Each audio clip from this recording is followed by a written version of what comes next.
Bom dia, meus irmãos. A graça e a paz do Senhor Jesus. É assim que eu gosto, ó, animado. Bem, antes de orarmos, avisando, irmãos, as novas revistas já chegaram. Novas, eu digo, mais uma remessa, mas é a que a gente esqueceu em casa. Então, já foram buscar, ok? Que é pertinho. Então, daqui a pouco vai estar disponível, fica só atento aí. Pode pegar e depois você vê com o pessoal da livraria aí os detalhes. Vamos orar, pedindo a bênção do Senhor sobre o nosso tempo nesta manhã, na nossa EBD, ok? Lição número 7, mas nós vamos para a quinta marca de uma igreja saudável. Hoje o assunto é evangelização, ok? Oremos. Deus amado, muito obrigado por estarmos aqui, podendo, Deus, estudar a Tua Palavra em tranquilidade, em liberdade. Pedimos, ó Deus, que o Teu Santo Espírito venha nos abençoar, falar-nos, ó Deus, não apenas ao entendimento, mas mover-nos à ação também. Que Ele possa, ó Deus, ver de nossa parte uma resposta àquilo que vamos hoje compreender ou talvez reforçar como o desejo do Teu coração para o Teu povo, para a Tua igreja. Abençoa, Deus, aqueles irmãos que estão viajando, trabalhando, impedidos de alguma forma de estar aqui conosco. Aqueles que poderiam estar, mas estão, Deus, ausentes, que Tu possas fortalecê-los e restaurar, Deus, o desejo de estar junto no ajuntamento dos santos, quando estivermos aqui ao redor da Tua Palavra. É o que oramos em nome de Jesus. Amém. Muito bem, meus irmãos. Hoje, como falei, a nossa marca é evangelização. Eu queria relembrar o que eu falei semana passada. Essas últimas 3 marcas, evangelho, conversão e evangelização, elas andam bem juntinhas num objetivo de comunicar a necessidade de muitas igrejas, não vou dizer todas, retomar aquilo que a palavra de Deus fala sobre o processo de sair das trevas para a luz, da morte para a vida, do reino de Satanás para o reino de Deus. Como a gente já deixou bem claro, irmãos, há, infelizmente, um processo de diluição dessas 3 coisas que a gente tem visto. O evangelho virou evangelho. Conversão se tornou virar crente, entrar para a igreja. E aí evangelismo se tornou quase um marketing. Isso não é algo da minha cabeça, não é teoria da conspiração, isso é constatação quando você observa o cenário evangélico de hoje. Eu estava com um jovem, confesso, nem sabia, mas aparentemente teve uma programação sexta e sábado aí, com dinheiro público, para os evangélicos, coisa extremamente equivocada e errada. E quando a pessoa me falou o que estava acontecendo, eu falei assim, nem sabia. Aí para cutucar, eu falei, já fui liberto disso daí. Porque eu queria provocar a reflexão. E o mais interessante é que o jovem não rebateu em momento algum. Ele não ficou, não é assim, você é muito radical, não. À medida que eu ia argumentando, e foi muito na linha dessas 3 questões aqui, e obviamente da questão doutrinária, teológica, etc. E quando eu botei a cereja do bolo, que é a citação de J.I. Packer, ela é muito conhecida, mas adaptada, né? A citação literal é: a igreja na América tem milhas de comprimento, mas polegadas de profundidade. A gente adapta para o Brasil também, adapta quase para o mundo inteiro. Na verdade, a gente podia adaptar pelo menos para toda a igreja ocidental. Você não vai encontrar as mazelas que a gente encontra na igreja ocidental numa igreja lá no Paquistão, não. Muito difícil. Ou, pior ainda, no Afeganistão. Você não vai encontrar. Ou na maior parte da China. Então parece, meus irmãos, que a liberdade é a nossa pior inimiga. Já pensou isso? Eu falei para vocês a diferença de quando chineses conseguiam fugir da China e ir para Singapura, porque é um país de maioria chinesa.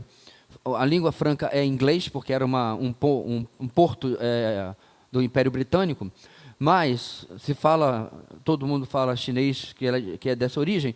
Quando os crentes vêm da China para Singapura, tem um choque cultural. Porque Singapura é um lugar de franca convivência. Você tem numa mesma rua uma enorme igreja, uma mesquita e um templo hindu.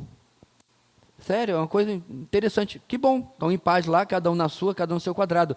Mas quando os crentes vão de lá, aonde não tem essa papagaiada moderna, e vai para Singapura, começa a perguntar, é o mesmo cristianismo?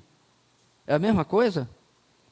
Então, irmãos, falando agora sobre o tema em si, o que é exatamente evangelização? Como que evangelização virou apenas entrega a sua vida a Jesus, aceita Jesus e coisas parecidas? Termos que eu já falei, nem nas Escrituras estão. Não tem nada disso. Quando que arrependimento e fé começou a ficar ausente da nossa evangelização? Tem que botar aspas, porque se não tem arrependimento e fé, não é de fato evangelização. Quando é que ficou ausente? Quando é que a gente se transformou, ou transformamos o evangelismo em algo tão politicamente correto, que você não pode ofender as pessoas? Porque, lembre-se, meus irmãos, ofender hoje não é falar algo ruim, é falar a verdade. Esse é o novo significado de ofender. Daqui a pouco, os pobres dos médicos, quando você der um diagnóstico ruim, a pessoa vai dizer, como o senhor ousa? Porque os fatos estão cada vez menos importantes. É como a pessoa se sente, como a pessoa acha que você deve tratar e assim por diante. Na nossa capa, na página 43, nós temos a marca de evangelização em uma frase apenas. É uma das mais curtas. Evangelização é o ensino do evangelho com o objetivo de persuadir. Eu sublinhei palavras-chave ali, que a gente vai mais à frente na lição olhar uma por uma. Ensino, evangelho, objetivo e persuadir. Ou seja, bem diferente do que a gente às vezes já até praticou, ou vê sendo praticado por aí em muitos lugares. Bem diferente desse marketing que transformaram a igreja e transformaram Jesus. Isso é tão verdade, meus irmãos, eu também já falei isso para vocês, que cada vez mais as igrejas estão copiando muita coisa boa a gente recebeu do primeiro mundo, tanto do velho quanto do novo, da Europa e da América, mas muita tranqueira também. Se você parar para pensar, todas as maiores seitas, com exceção da congregação cristã, nasceram nos Estados Unidos. Testemunho de Jeová, mormonismo, adventismo, tudo lá. E as maiores invencionices também. Então, hoje, a igreja tem departamento de marketing, e eu não estou me referindo a alguém que vai cuidar de fazer plaquinha, cards, etc. É como fazer a igreja mais palatável na sua sociedade. Tem gente que, para plantar uma igreja, irmãos, faz uma pesquisa no bairro ou bairros alvo, para descobrir o que falar e o que não falar. E para fazer uma igreja que agrade aquela microcomunidade. Eu sei que isso pode parecer algo muito positivo, no sentido, não, ele quer pregar, fazendo um contato, né, um vínculo com o povo. O problema é o que você deixa de falar, deixa fora, para não incomodar aquelas pessoas que são, como eu disse, o seu público-alvo. Ok? Então vamos para o nosso texto, página 44. Sem o entendimento bíblico da conversão e da evangelização, o membro de igreja será inútil em completar a missão da igreja em fazer discípulos. Simples. Você vai fazer o quê? Você vai fazer frequentadores de igreja. Você vai fazer seguidores daquela igreja, mas não discípulos. Nós precisamos lembrar, meus irmãos, que o nosso objetivo, a nossa missão, não é trazer frequentadores da igreja local, no nosso caso, a comunidade Baixo da Videira. Nosso objetivo é ganhar gente para Jesus. Deixa eu colocar de outra maneira. Vamos supor que você evangeliza o Sinfrone lá do seu trabalho, mas ele mora lá no Caburaí, relativamente longe. Depois da Taiteve, longe, dá mais de 10 quilômetros daqui. O que para padrões de Boa Vista é o fim do mundo, né? Quase os confins da terra. O pessoal acha que é longe mesmo. A gente que mora ou morou em cidade grande, 10 quilômetros. Isso é rapidinho, rapaz. É logo ali. Mas é longe. Então, aí o que você faz? Ele começa a botar algumas dificuldades para vir cá para onde estamos. Você acha uma boa igreja e encaminha para lá, porque o teu objetivo é fazer discípulos, não fazer frequentador de igreja. Mas ainda assim, se não for bem evangelizado, você acaba fazendo um frequentador daquela igreja. E não necessariamente. Ei, agora eu estou falando, viu? É neném, amor. É só brincando. Ei. Nunca me dá um sorriso essa daí. Mas eu vou conseguir. Eu vou conseguir. Nós acabamos fazendo, irmãos, frequentadores de igreja, né? Então, antes de subir aos céus, Cristo deixou uma comissão aos seus apóstolos. Assim como o Pai o enviou, ele os enviaria no poder do Espírito Santo. Vamos gastar um tempinho olhando essas passagens, irmãos, para reforçar, bater o martelo em cima desse prego, para ficar bem no lugar do óbvio, que a gente já deveria saber, como alguns crentes aqui há mais de 300 anos, então são noções extremamente basilares, básicas da fé cristã. Não tem muito o que não saber disso que a gente vai ver aqui. João 20, 21, mais uma página aqui, diz o seguinte: novamente Jesus disse, Pai seja com vocês, assim como o Pai me enviou, eu os envio. E com isso soprou sobre eles e disse, recebam o Espírito Santo. Se perdoarem os pecados de alguém, estarão perdoados, se não os perdoarem, não estarão perdoados. Com quem que Jesus está falando aqui? Com os 11. Judas já passou dessa para pior, e ele só sobrou 11, e ele está vocacionando-os, enviando-os, capacitando-os, porque Atos 2 ainda não aconteceu, ok? Ainda faltam 50 dias para Atos 2, por isso é a festa do Pentecostes, né? Ainda faltam 50 dias depois da ressurreição, depois da Páscoa, perdão, e, menos um pouquinho, né? 49, porque já estamos no domingão aqui, e o ponto é que Jesus está enviando esses, e esses em particular, é dado-lhes a capacidade de perdoar pecados. Isso não é transferido para os demais discípulos, no caso nós, nem padres ou pastores. Isso é um enorme equívoco de interpretação que a igreja romana faz, certo? Inclusive essa semana aquele padre Ricardo, viu um vídeo dele que ele disse que o problema do crente é que ele morre em seus pecados, porque não tem ninguém para perdoar. Eu falei, e o cara lá de cima?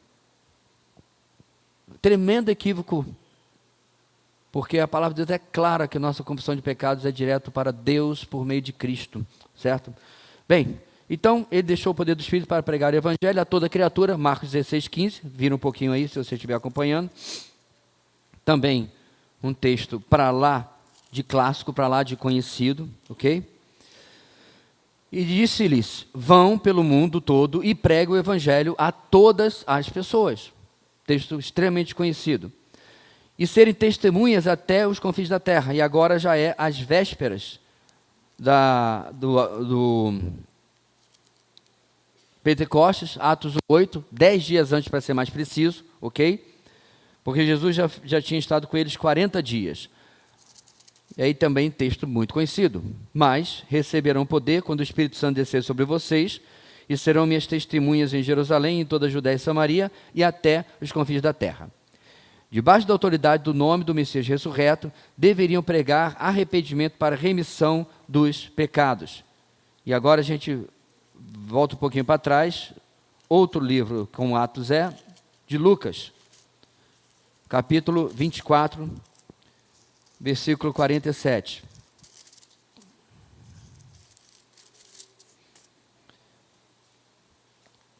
E que em seu nome, ou seja, em nome de Jesus, seria pregado arrependimento para perdão de pecados a todas as nações, começando por Jerusalém.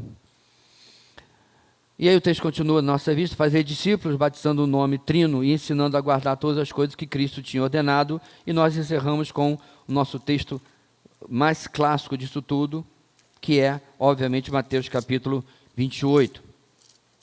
últimas palavras de Jesus no evangelho que estamos expondo hoje à noite, então já é um spoiler, porque é assim que a gente vai terminar a nossa exposição, falando da grande comissão.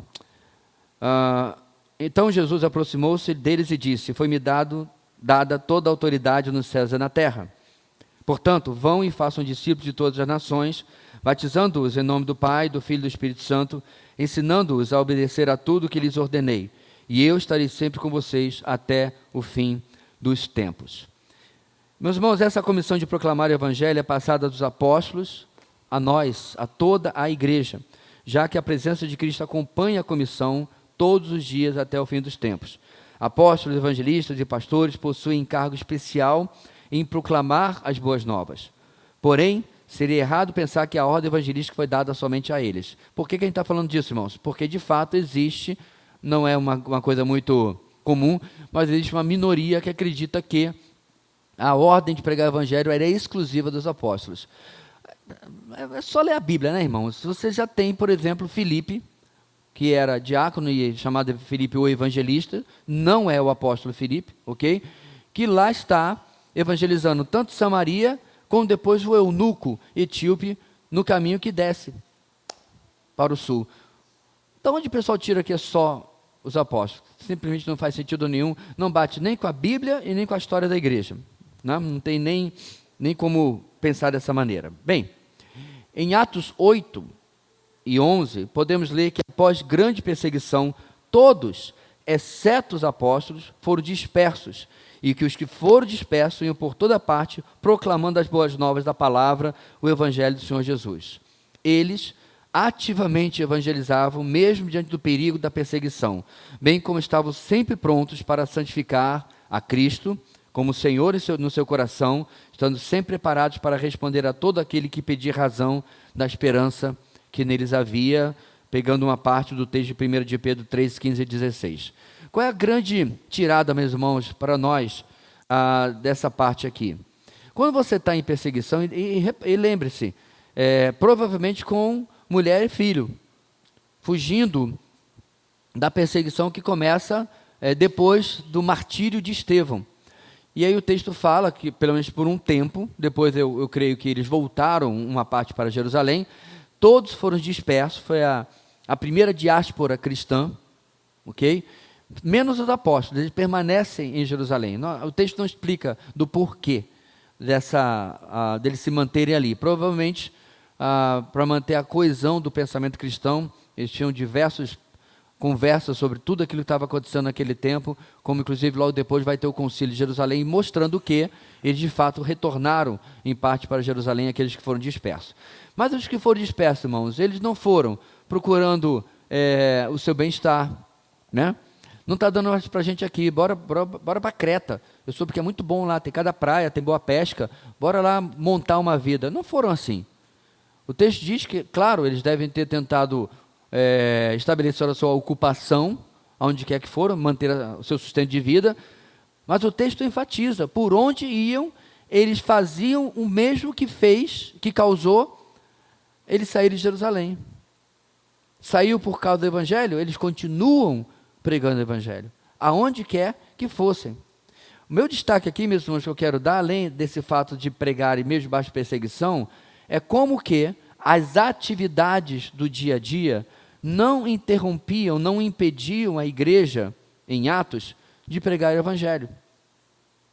Porque a gente vai até tratar disso mais à frente, mas uma das razões que a gente mais se esconde para não pregar o Evangelho é a nossa agenda ocupada.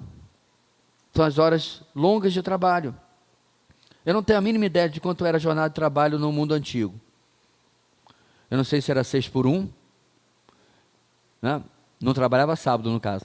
Eu não sei se era de 8 às 18 ou de 9 às 17, como alguns países. Não tenho a mínima ideia. Se tinha 1 ou 2 horas de almoço, se sequer tinha tempo para almoço.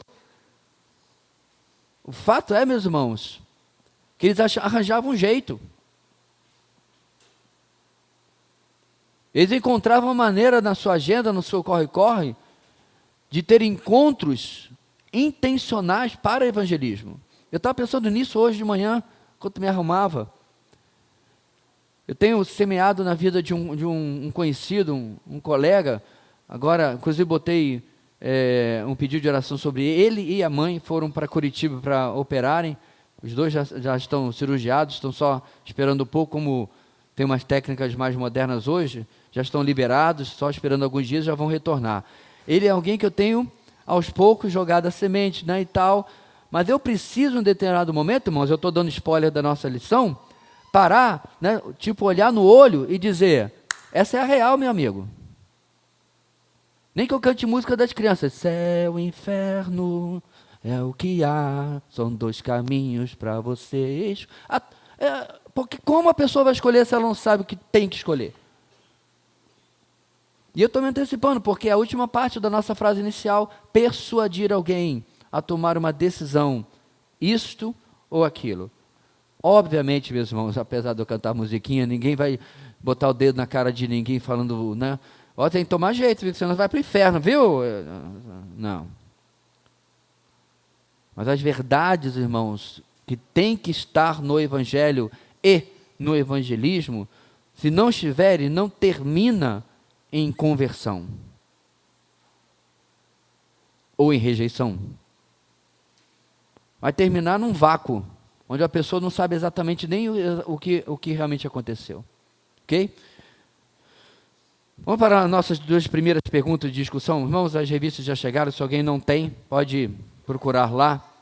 Depois você vê com a Sângela aí os detalhes, o acerto e tal. Mas já chegaram aí, já foram buscar, ok? Você acha que é possível ser obediente a Cristo e afirmar que não precisa anunciar o Evangelho? Quem acha isso, irmãos? Alguém? É só para dar exemplo, tá, irmãos? Eu não acho, não. Alguém? Alguém acha que é possível? Não, eu sou cristão, eu obedeço a Cristo. Mas eu acho que esse negócio de anunciar o Evangelho é para missionário, é para o pastor, é para o irmão mais consagrado, é para quem tem mais tempo de conversão. E a lista de qualquer um menos eu, segue-se. É possível, irmão, ser obediente a Cristo e não anunciar o Evangelho? Não, de maneira alguma. Não é algo que você precisa de passar de fase, né, no videogame cristão. Está incluído no pacote básico. Não tem que comprar outra skin, né?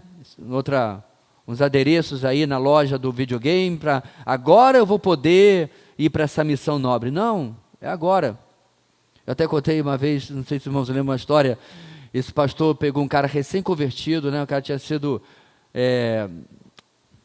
da quebrada, né? Só da pesada mesmo e tal.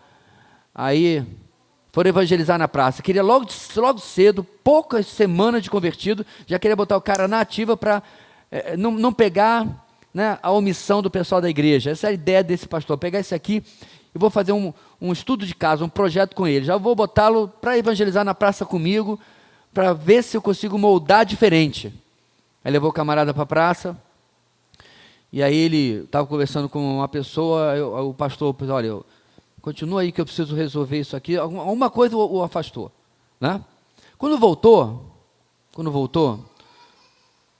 encontrou o camarada que estava sendo evangelizado no chão, todo torto, endemoniado. E aí o pastor, irmão, o que aconteceu? Ah, pastor, estava conversando com ele, quando falei sobre ele entregar a vida para Jesus, ele começou a falar numa voz estranha, aí eu lembrei o que o senhor tinha falado. Aí eu falei, em nome de Jesus está amarrado. Aí, pelo menos o linguajar já era o mesmo da gíria, já tinha pego esse péssimo costume. E aí ele está aí, ó, amarrado. Só não sei o que eu faço depois, porque ele só chegou até essa parte do videogame. Essa história tem mais de 30 anos. Eu espero que todos estejam bem na fé, inclusive o endemoniado, convertido, continue na fé. Eu nunca esqueci, mas a gente ria muito, porque parece coisa que... Parece não, é coisa que você nunca ouviu na vida.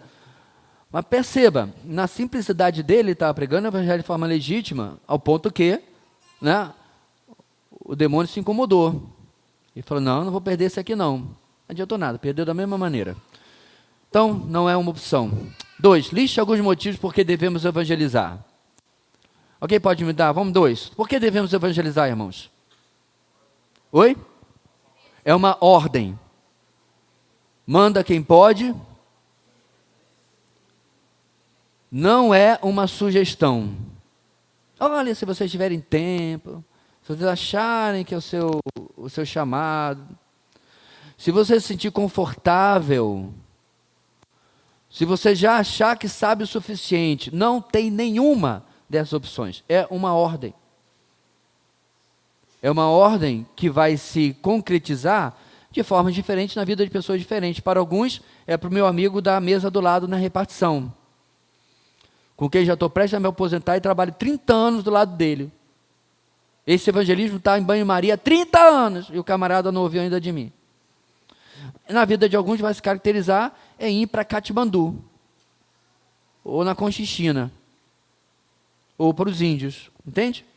Como vai acontecer isso, irmãos? É que varia. Mas todos nós estamos debaixo de chamado e de mandato. Ponto final. É uma ordem. Mais uma razão. Oi? Por amor.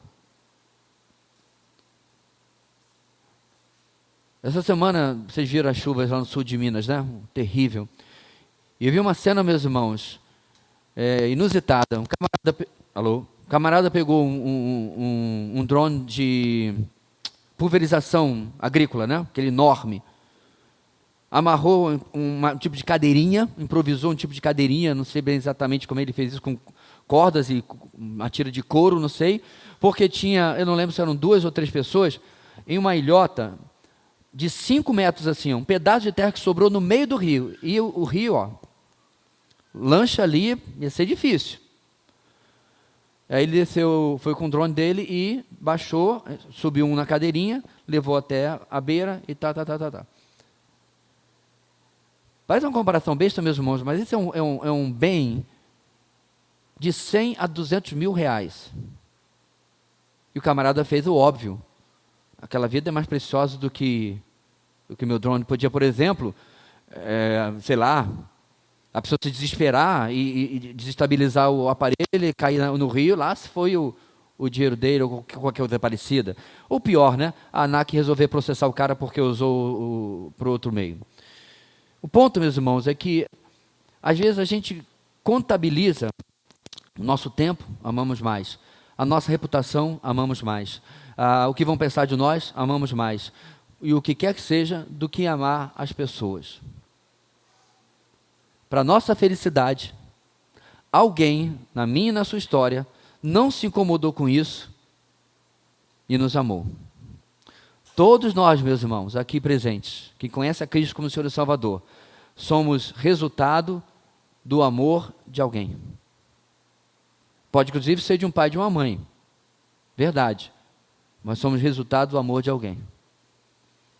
Um bispo metodista, lá do Extremo Oriente, se não me engano, não era, se era Tailândia ou alguma coisa parecida naquela região ali, ele cunhou esta frase famosa: o evangelho é um mendigo dizendo a outro mendigo onde encontrar pão. Esse influencer da internet, acho que agora isso é meio redundante, mas ok, comprou 40, 50 Big Macs, ou burger alguma coisa, eu não lembro, sanduíches enormes assim, para dar para o pessoal, para a população de rua. E aí ele deu para esse homem e ficou observando. Sabe o que ele fez? Ele pegou o hambúrguer dele, quebrou ao meio, depois quebrou em quartos e deu para 3 colegas que moravam perto dele. Antes ele tinha dito que não comia 2 dias. Em vez de devorar aquele hambúrguer ali, de preferência longe dos olhos de outras pessoas, ele dividiu. Quem não tinha nada, dividiu pouco que ganhou com outros. Aí o influencer foi atrás e perguntou: por que você fez isso? Querendo saber qual era a motivação dele. E ele disse: porque eles têm a mesma situação, mesma história de vida, a mesma necessidade que eu tenho. Não seria correto eu comer sozinho. Irmãos, é difícil falar de ordem e de amor no evangelismo e parecer que eu estou querendo simplesmente gerar em nós culpa, mas é uma linha tênue. Quando eu não obedeço uma ordem, quando eu não amo o suficiente, qual outro sentimento a não ser culpa, que deveria gerar arrependimento, eu posso sentir? Meio difícil fugir dessas alternativas, né? Então vamos falar exatamente sobre isso. Por que devemos evangelizar e por que não o fazemos? Primeiro, acabamos de falar, por amor a Deus devemos ser obedientes à grande comissão que Cristo nos deixou. Ao guardarmos os mandamentos de Cristo e darmos muito fruto, o Pai é glorificado, João 15. É a alegria do cristão e sua oração que o nome de Deus seja santificado neste mundo, Lucas 11. Irmãos, todos nós temos uma reclamação sobre a nossa sociedade, obviamente. O mundo jaz no maligno, já disse o apóstolo João. Você já parou para pensar que a única alternativa para esta sociedade, que de fato provoca mudança, é o Evangelho? O que nós precisamos não é mais políticos de direita. Tem muito cristão apostando no cavalo errado. O que nós precisamos não é mais políticos conservadores. Por mais que boa parte das pautas dessas correntes se alinhem com aquilo que nós defendemos como cristãos, essa não deve ser a nossa motivação. Nossa motivação deve ser o Evangelho para as pessoas, e pessoas que de fato conheçam a Cristo, que estejam nos lugares para fazer as devidas mudanças. Como eu já contei inúmeras vezes a história de William Wilberforce, nosso irmão em Cristo, ovelha de John Newton, que é o responsável principal da extinção do tráfico escravo moderno, né? Há 130, 140 anos atrás. Porque se não fosse a força, os Estados Unidos na época era muito inferior à Inglaterra, era a força do Império Britânico, pela lei que William Wilberforce fez aprovar, o tráfico escravo não teria acabado. A Marinha Real Britânica afundava navios que tentavam ir à África, ou ao norte da África também, para pegar escravos lá. Um cristão estava por trás disso. Como esteve por trás, irmãos, de muitas coisas fantásticas que aconteceram no mundo. Então o Evangelho é o que a gente precisa para transformar a nossa sociedade. E é uma ordem que obedecemos por amor a Cristo. E é claro também por amor ao próximo, é o segundo parágrafo. Será que podemos realmente dizer que amamos o próximo como a nós mesmos, se nos recusamos a dizer a mensagem que pode livrá-los da perdição eterna? Jesus se compadeceu da multidão aflita, exausta e perdida. Paulo desejava e suplicava pela salvação dos perdidos. Ele procurava não o seu próprio interesse, mas o de muitos, para que fossem salvos. Ele nos exorta a ser seus imitadores, quando também ele é de Cristo. Bem, no mercado de trabalho, meus irmãos, quer seja num grupo do WhatsApp ou na convivência no seu ambiente de trabalho, com certeza você percebe o quanto a ausência de Cristo está declarada na vida das pessoas, é ou não é? Nas coisas sérias que eles falam, nas brincadeiras que eles fazem. Você nota a ausência de Cristo. E o mais interessante é como que aqui e acolá eles tentam preencher esse vazio religioso, espiritual que todo ser humano tem. Inclusive, daí vem a famosa frase, né, o ser humano tem um vazio dentro de si, que é do tamanho da forma de Deus. Mas ele tenta ocupar de outras formas, ele tenta preencher de outras formas. E ele vai fazer isso com todo tipo de crença, fé, entre aspas. Comentava hoje de manhã no café da manhã que a preferida de Hollywood é o tal do universo. Então, se você está fazendo tal coisa e não está dando certo, o universo está lhe dizendo. Eles pegam uma coisa completamente inanimada, que não tem consciência, e transformam, só para não dizer a palavra, Deus. Essa não pode.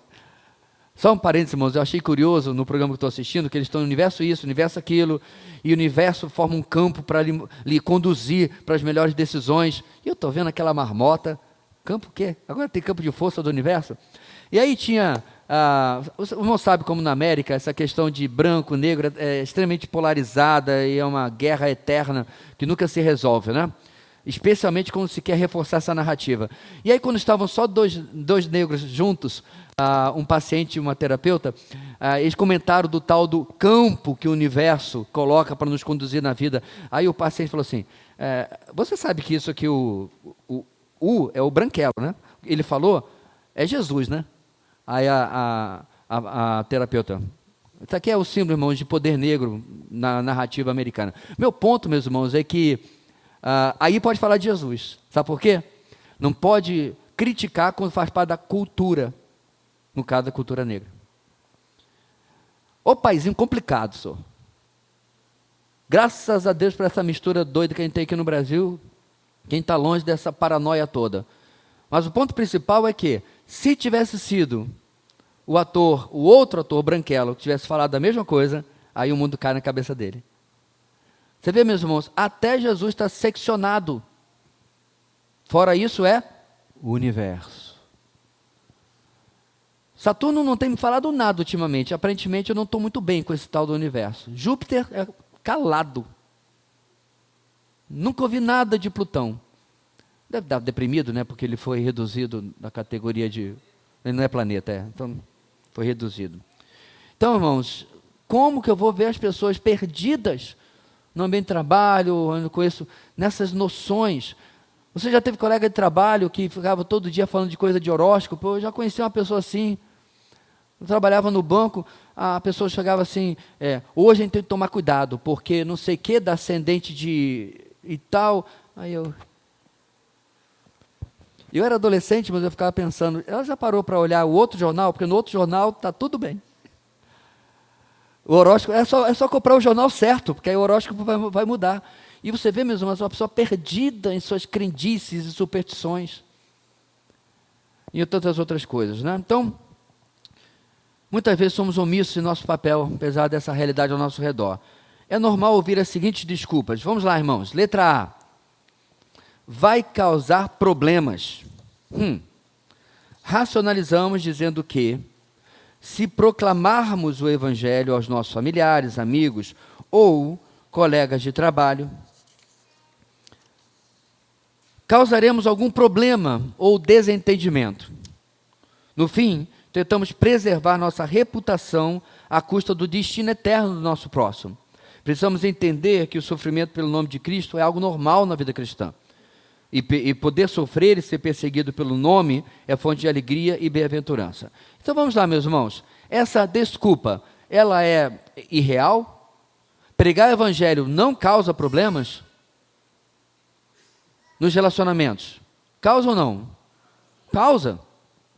Eu já falei para vocês, irmãos, quando estou falando sobre o clima, quando estou falando sobre o que está acontecendo no BBB, Deus te perdoe, etc, etc, está tudo ótimo. Cruzou a linha e falou de coisas eternas, falou de Jesus e não o cultural, aí a coisa é diferente.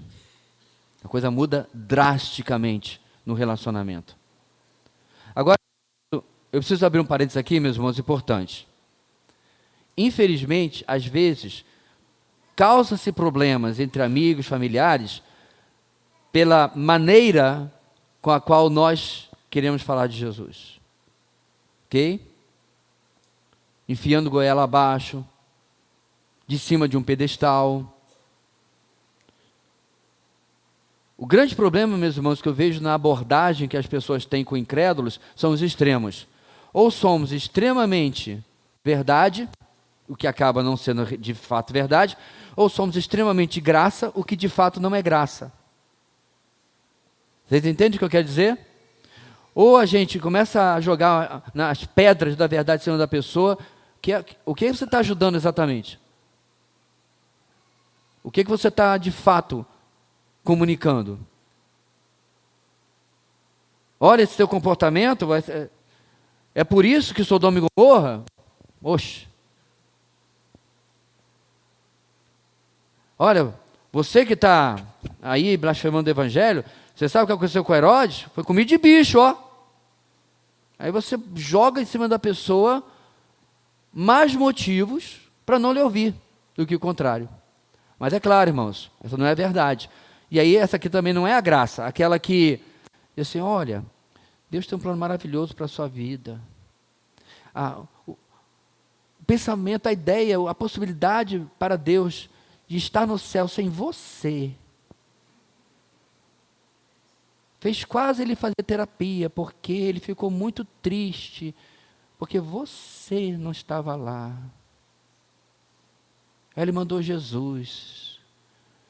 Deus é amor, Deus é paz, alegria, prosperidade. Em nenhum lugar tem justiça, tem arrependimento, não. É um Deus bem hippie. Um Deus paz e amor. O problema, meus irmãos, é ficar aqui. O problema é... Onde estão os que te acusavam? Nem eu te condeno. Vá e não peques mais. A mesma palavra que esta sociedade não quer que eu e você usemos. Pecado. Por dizer que homossexualismo é pecado, tem um pastor sendo processado. Você não pode mais chamar. Nós estamos num cenário, meus irmãos, onde algo óbvio nas Escrituras, você discordar, você pode discordar, fica à vontade. Mas que nós não temos direito de defender aquilo que está nas Escrituras, se torna passível de processo de chamar a atenção do Ministério Público, porque a pessoa, aí vem obviamente a lista de nomes, né? Intolerante, etc, etc. Nem precisa continuar aqui. Causa problema sim, mas não pode ser a razão pela qual eu deixo de evangelizar. Letra B, tenho vergonha. O evangelista Timóteo também passou por essa tentação e Paulo o encorajou dizendo, aspas, porque Deus não nos deu espírito de covardia, mas de poder, de amor e de moderação. Portanto, não se envergonhe do testemunho de nosso Senhor. 2 Timóteo 1, 7 e 8. Na tentação, podemos com fé orar pedindo que o Espírito Santo nos dê espírito de poder, de amor e de moderação. Se Deus nos declara justos em Cristo, então, o que significa ser julgado por meros mortais? Temamos aquele que disse, pois quem se envergonhar de mim e das minhas palavras, dele se envergonhará o Filho do Homem. Irmãos, muito complicado, irmãos, quando você quer Jesus, quer a salvação, quer a vida eterna, mas ao ter que se identificar com Ele, você dá uma de Pedro antes, né? E detalhe, Pedro provavelmente negou a Cristo porque temia pela própria vida. Seu mestre está ali. Talvez a racionalização de Pedro se prenderam ele, que anda sobre as águas, que acalma as tempestades, que cura as pessoas, expulsa demônios, quem sou eu no jogo do bicho? Quem sou eu? Talvez tenha sido essa o medo que ele teve de não se identificar com Cristo. Agora, irmãos, nós não estamos passíveis de nada disso. Isso não é a nossa realidade. Mas o que alguém pode falar uma meia dúzia de ofensas a você. Isso já está presente no mundo livre ocidental. Aliás, vai ficar muito fácil vocês começarem a ter acesso a isso, porque muito vídeo na internet agora está sendo traduzido dublado por inteligência artificial. Já viu que maneiro? Outro dia eu estava assistindo um vídeo de um determinado político que eu acompanho.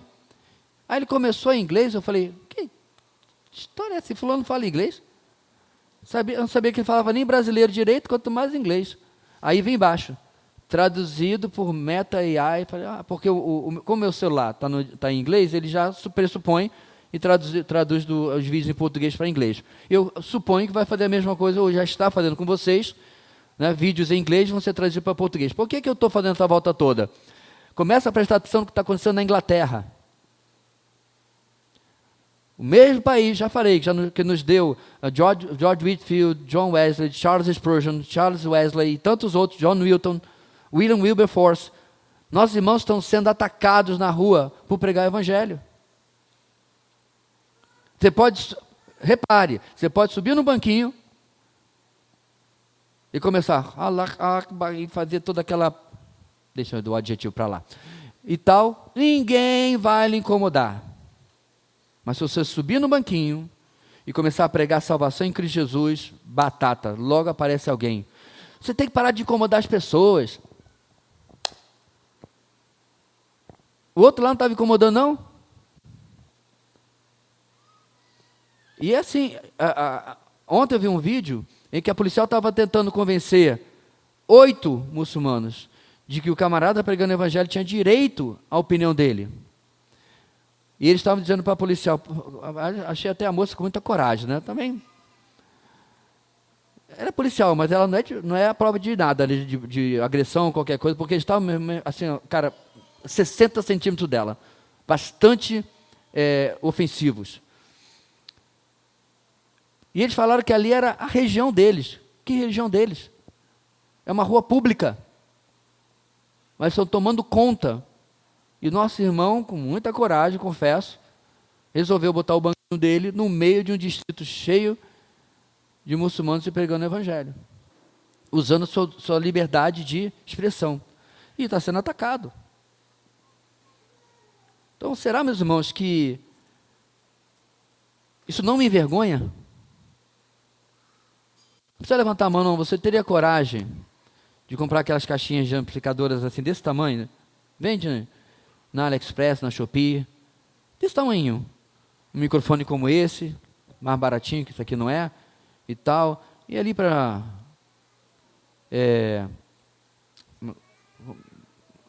Já em Brasil, que eu estava procurando. Aqui para já em Brasil, ruazinha ali do comércio, um monte de gente a pé, né? Andando para lá e para cá. E pregar o evangelho. Talvez você possa argumentar, eu não sei se isso é uma saída, pastor, hoje ninguém presta atenção nessas coisas não. Pode ser. Mas essa é a sua razão, ou porque você não quer ser identificado como esses aí, doidos? Esquece a caixinha, esquece o microfone. As pessoas do seu meio de trabalho levaram quanto tempo para saber que você é crente? E souberam por causa de algo ativo que você fez? Deixa eu lhe dar uma dica. Amanhã, no WhatsApp do seu setor, coloca um texto bem up. Um salmo bonito. Não um salmo imprecatório. Um salmo leve. Aquele que habita no esconderijo do Altíssimo, a sombra do Onipotente, né? Bonito, tá? Salmo 91. Coloca lá e diz: desejo a todos que o Senhor Jesus, esquece dessa parte que é importante, tá? O Senhor Jesus abençoe o nosso dia de trabalho. Joga a granada e espera. Talvez um monte de gente no seu ambiente de trabalho ainda não descobriu que você é cristão. Porque você está fazendo um ótimo trabalho em não deixar isso se revelar. Talvez eu esteja equivocado e seja o contrário. Ok. Espero que eles saibam pelos bons motivos. Bem, vamos só a letra C, irmãos, para a gente dar uma pausa. Não me sinto preparado. Em 2 Coríntios 2, 15 e 16, Paulo trata sobre o papel evangelístico de anunciar as boas novas, sabendo que alguns aceitariam e outros rejeitariam. Diante dessa tarefa gigantesca, ele se pergunta: quem, porém, é capaz de fazer essas coisas? A verdade é que ninguém nem o apóstolo é suficiente. Contudo, ele responde sua indagação: a nossa capacidade vem de Deus. 3:5. Você possui o Espírito que o ensina. 1 de João 2:27. Então deixe que ele guie o que você vai falar. E se não souber uma resposta, simplesmente diga: ótima pergunta, não sei responder de prontidão, mas vou pesquisar. Então para pensar, meus irmãos. Por que eu teria vergonha de não estar preparado o suficiente para pregar o evangelho, se um monte de coisa na minha vida eu já fiz e eu não estava totalmente preparado? Eu já trabalhei em marketing de nível, certo? Aquelas vendas que você coloca não sei quantos debaixo de você, e outros debaixo de baixo, e você ganha um percentual de cada um, etc. Alguns chamam de pirâmide, mas a gente chama de marketing de nível. Às vezes dá certo, às vezes não. Eu tenho gente que já comprou carro importado, e eu tenho gente que nunca saiu do Fiat Uno. Ok. Ponto não é esse. Quando eu comecei em uma dessas iniciativas, há muitos anos atrás, não sabia nada. Na verdade, eu vivia incomodando as pessoas com quem que trabalhava mais tempo. Aonde eu encontro tal coisa no catálogo? Como é que eu faço isso aqui? Tá, mar perdido que segue tiroteio. Aí o que eu pensei? Não me sinto preparado. Deixa eu estudar mais. Deixa eu entender mais como a coisa funciona. Fiz isso? Não. Fui sem estar preparado mesmo. É o tipo de coisa que você aprende no processo, né?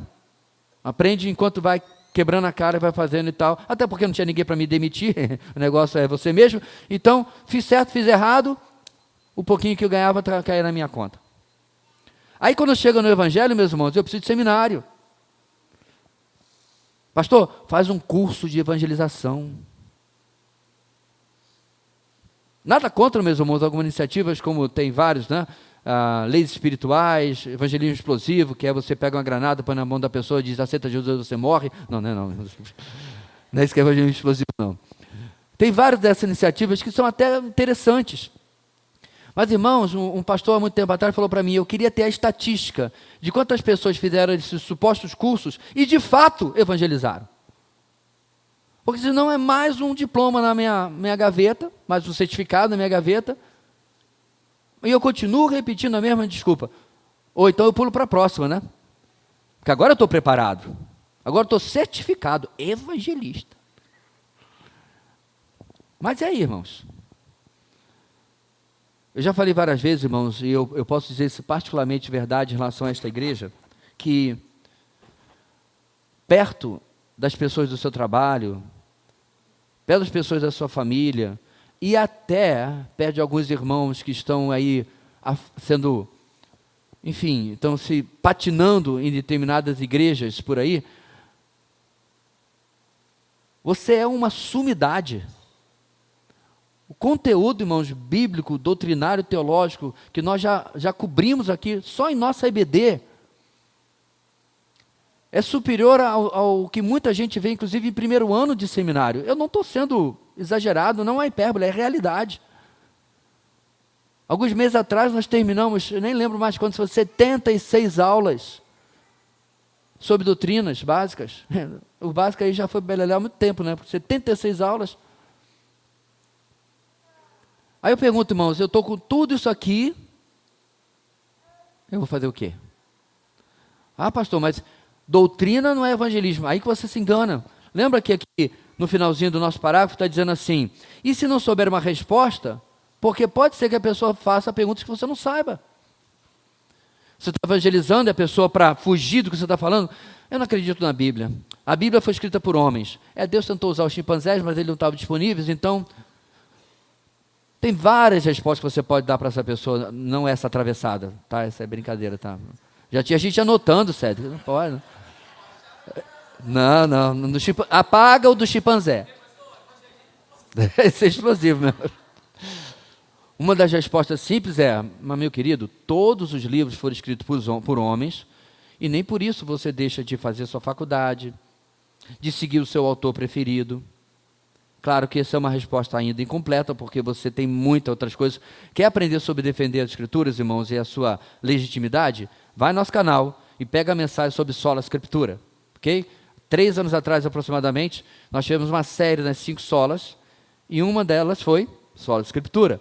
E lá a gente deu razões o suficiente porque você pode confiar nas Escrituras, que é amplamente documentada por manuscritos, enquanto os professores de filosofia estudam Platão, Aristóteles, com meia dúzia de manuscritos, séculos e séculos depois da morte desse pessoal. E nem por isso discordam.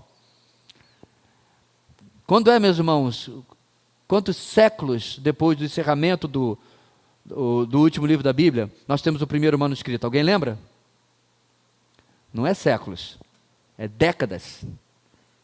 3, 4 décadas depois do encerramento do último livro, nós temos o mais antigo manuscrito das Escrituras, e eles são para mais de 12.000 fragmentos ou porções inteiras.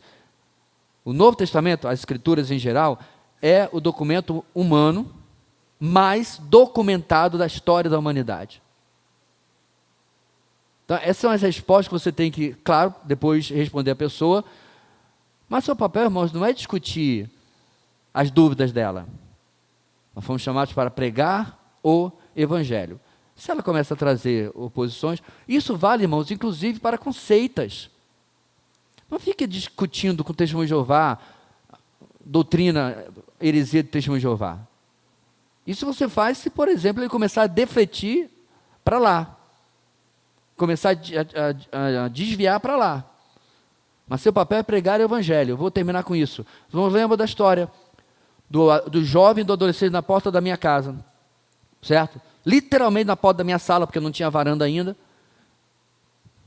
tentando me empurrar a literatura da torre de vigia. E aí eu percebi que o adolescente era trainee, né? Era estagiário. E aí o que eu fiz? Eu meio que deixei o jovem falando sozinho, depois ele parou, olhei para aquele adolescente, a primeira coisa que eu agradeci a Deus, já porque não era um filho meu, batendo na porta dos outros para tentar conquistar um pedacinho do céu,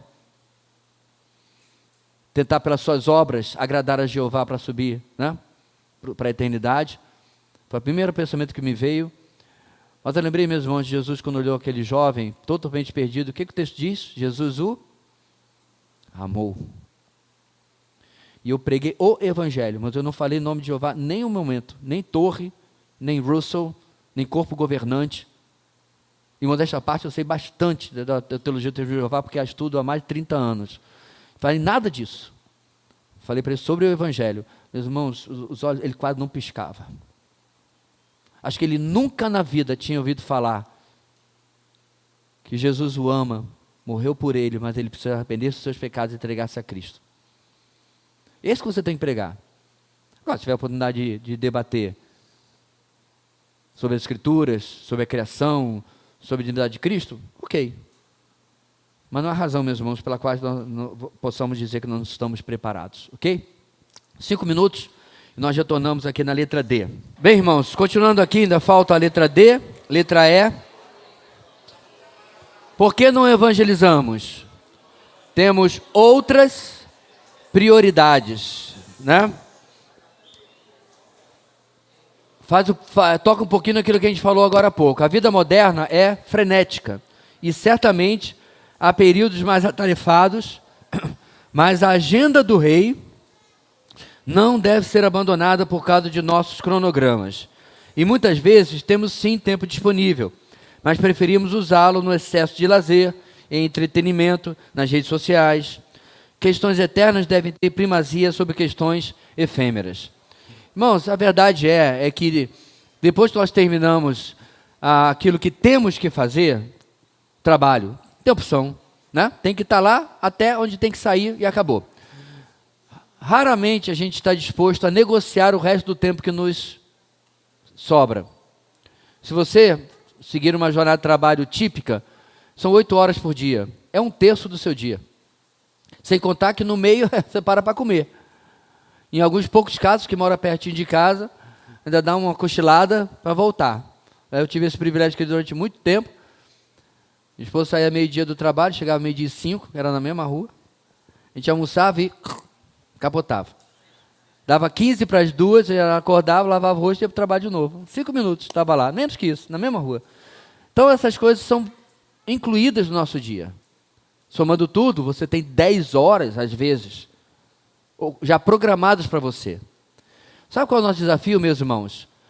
Encaixar o resto que temos que fazer no tempo que temos, mas não deixar de encaixar aquelas pessoas que intencionalmente precisamos nos relacionar para pregar o evangelho.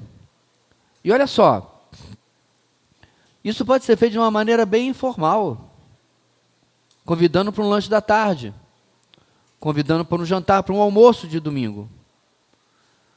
Porque às vezes as pessoas estão muito fechadas para você ir logo em cima e dizer assim, olha, queria lhe convidar para ir lá na igreja.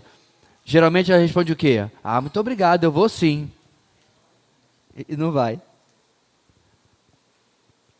Já parou para pensar que você poderia usar um meio mais sutil? Nossos grupos de vida, por não ser em uma, entre aspas, igreja, são ótimos meios de convidar as pessoas para reuniões na casa de alguém. Muito estereótipo de crente é quebrado assim por parte daqueles que não conhecem a gente de verdade. Não sei vocês, mas eu ouvi, né, todo esse tempo trabalhando no mercado de trabalho, desde que cheguei aqui, muita gente dizendo assim, Joverci, você é pastor? Primeiro ficar um pouco preocupado, porque pensei, o que eu fiz de errado? Porque, irmãos, eu trabalhava com informática e eu trabalhava de bermudão, né? Tênis, ou a minha sandália de pescador que eu gosto mesmo, Alpargata, camiseta. Aí eu, sou por quê? Você não parece. O que ele esperava, irmãos? Eu de alpargata, calça de tergal e camisa de botão, no mínimo. Me arrastando embaixo de mesa para consertar o computador. Então eles têm esses estereótipos, certo? Nós já tivemos pessoas, inclusive, que buscam uma saída do comportamento homossexual, que estiveram na nossa igreja, e depois quem os convidou, quem os trouxe, disse, olha, a impressão dele ou dela foi muito boa, porque ninguém o tratou diferente. E não poderia ser diferente. Nós já tivemos, inclusive, em nossos retiros, uma moça que luta com o lesbianismo. Há muitos anos atrás. E ela foi tratada como qualquer outra pessoa. Foi bem-vinda como qualquer outro visitante nos nossos retiros participaram. O ponto é, meus irmãos, é que o conceito de estratégia vem do grego, estratégia. O ponto é que a gente precisa, às vezes, saber que não pode simplesmente chegar na lata de alguém, né? E uma refeição, uma programação, como nosso próprio retiro, nós tivemos alguns visitantes lá, né?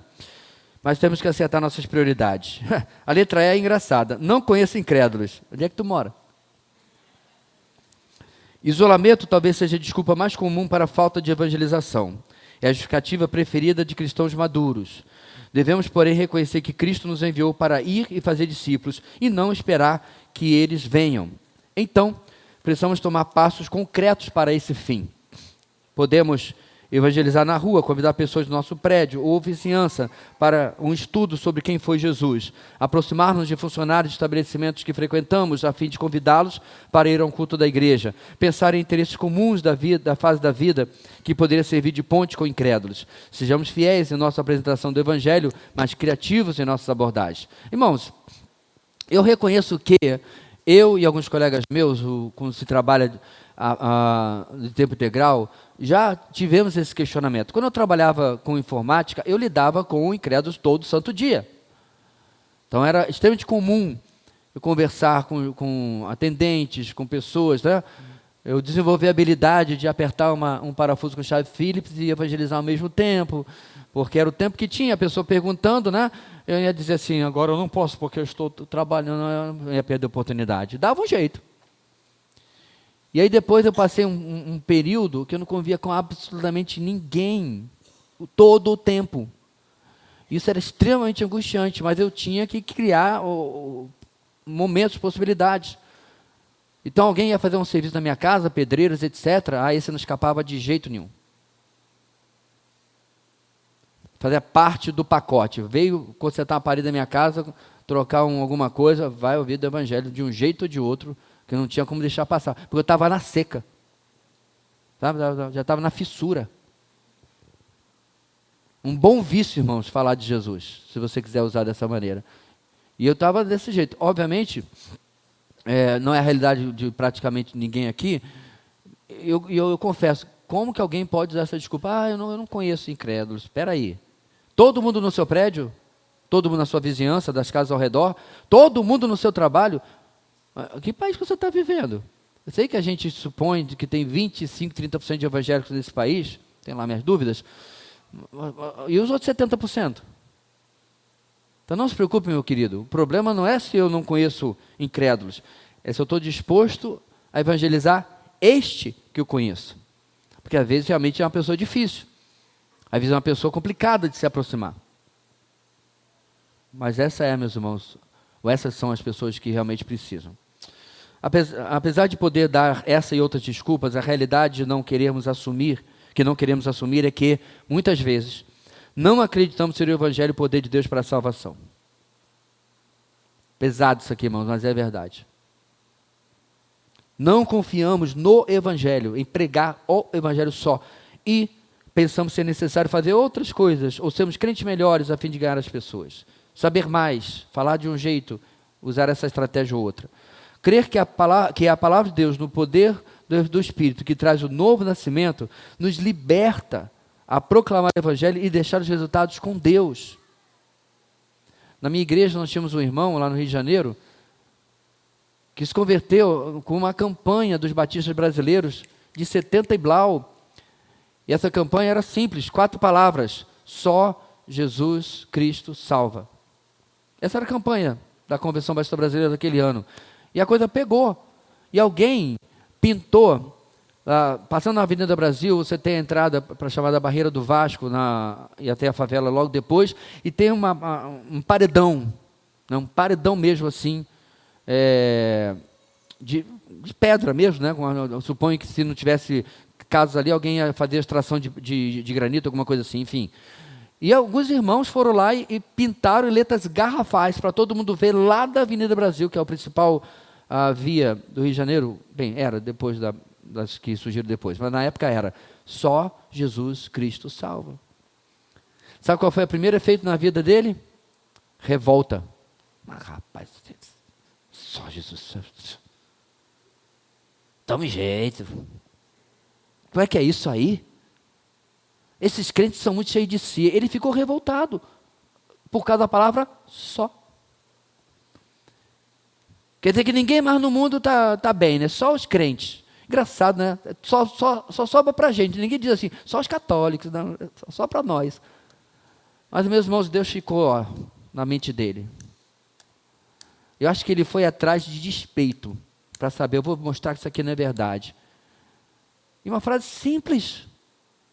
Foi o começo, depois ele ouviu o evangelho de maneira simples, e quando eu o conheci, ele já estava há mais de década convertido na igreja, e aí quando ele contou esse testemunho, obviamente os mais novos, os mais velhos já conheciam. Mas é impressionante, irmãos, a gente tem que entender, sim, às vezes a gente precisa de muito tempo para conversar. Alguém sabe quem é Alice Cooper? Apesar do nome, Alice, ele é um homem. É um roqueiro, daqueles bem heavy metal, bem, parece meio satanista, lá das antigas. Hoje, eu não sei nem o nome dele, confesso.